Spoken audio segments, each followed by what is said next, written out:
Bismillahirrahmanirrahim. Assalamualaikum warahmatullahi wabarakatuh. Perkenalkan, nama saya Amelia Putri Solihat dengan nomor NIM 201130014. Di sini saya akan membuat audio learning dengan materi yang pertama tentang pengantar fikih muamalah dan materi yang kedua tentang syirkah. Langsung saja, fikih sendiri secara bahasa berarti al-fahmu, yaitu pemahaman. Pemahaman atau pengetahuan tentang agama. Ilmu tentang hukum-hukum syara yang bersifat amalia praktis yang digali dari dalil-dalil terperinci. Muamalah sendiri berasal dari kata amilu yu'ammalu muamalah, yaitu artinya saling bertindak, saling berbuat, dan saling mengamalkan. Fikih muamalah adalah pengetahuan tentang kegiatan atau transaksi yang berdasarkan hukum-hukum syariat mengenai perilaku manusia dalam kehidupannya yang diperoleh dari dalil-dalil Islam secara rinci. Muamalah menurut para ahli, menurut Abdul Wahab Khalaf, yaitu mendefinisikan fikih dengan pengetahuan tentang hukum-hukum syara mengenai perbuatan manusia yang diusahakan dari dalil-dalil yang terperinci atau kumpulan hukum syara mengenai perbuatan manusia yang diperoleh dari dalil-dalil yang terinci. Dasar hukum fikih muamalah terdapat pada Quran Surat Al-Ma'idah ayat 1, yang berarti, hai orang-orang beriman, penuhilah akad-akad itu. Kaidah umum muamalah sendiri, hukum asal dalam bentuk muamalah adalah boleh dilakukan kecuali ada dalil yang mengharamkannya. Ruang lingkup muamalah ada dua. Yang pertama, adabiyah, yaitu mencakup segala aspek yang berkaitan dengan masalah adab dan akhlak. Yang kedua, madiyah, yaitu mencakup segala aspek yang terkait dengan kebendaan, yang halal haram dan subhat untuk diperjualbelikan. Objek kajian muamalah menurut Ibnu Abidin ada 5. Yang pertama, transaksi kebendaan, yang kedua pemberian kepercayaan, yang ketiga perkawinan, yang keempat urusan persengketaan, yang kelima pembagian warisan. Prinsip dasar muamalah sendiri ada 9. Yang pertama, hukum asal dalam semua bentuk muamalah adalah boleh dilakukan kecuali ada dalil yang mengharamkannya.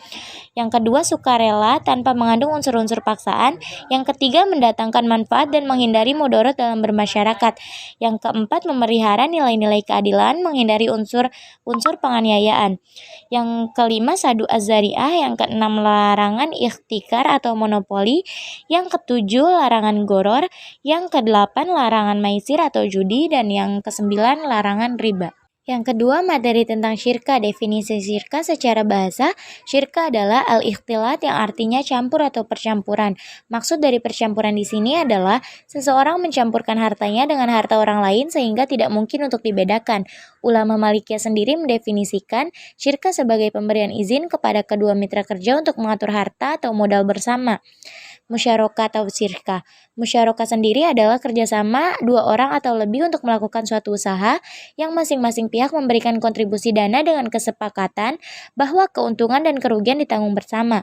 Akad syirkah adalah akad kerjasama antara dua pihak atau lebih untuk suatu usaha tertentu, di mana setiap pihak memberikan kontribusi dana atau modal usaha dengan ketentuan bahwa keuntungan dibagi sesuai nisbah yang disepakati atau secara proporsional.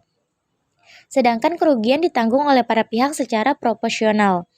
Rukun syirkah ada 3. Yang pertama, sigot akad. Yang kedua, akidain, yang artinya orang yang berakad. Yang ketiga, ada objek akad. Macam-macam syirkah ada 2, syirkah amlak dan syirkah ubud. Syirkah amlak sendiri terbagi menjadi 2. Yang pertama ada syirkah ijbar, dan yang kedua ada syirkah ikhtiar. Macam-macam syirkah ubud terbagi menjadi 4. Yang pertama syirkah inan, yang kedua syirkah abdan, yang ketiga syirkah wujuh, dan yang keempat syirkah mufawadah. Berakhirnya syirkah ada 5. Yang pertama, salah satu pihak membatalkannya. Yang kedua, salah satunya atau semuanya meninggal. Yang ketiga, salah satu pihak gila, murtad, dan tidak cakap bertindak hukum. Yang keempat, tidak adanya persamaan kesepakatan. Yang kelima, rusaknya modal.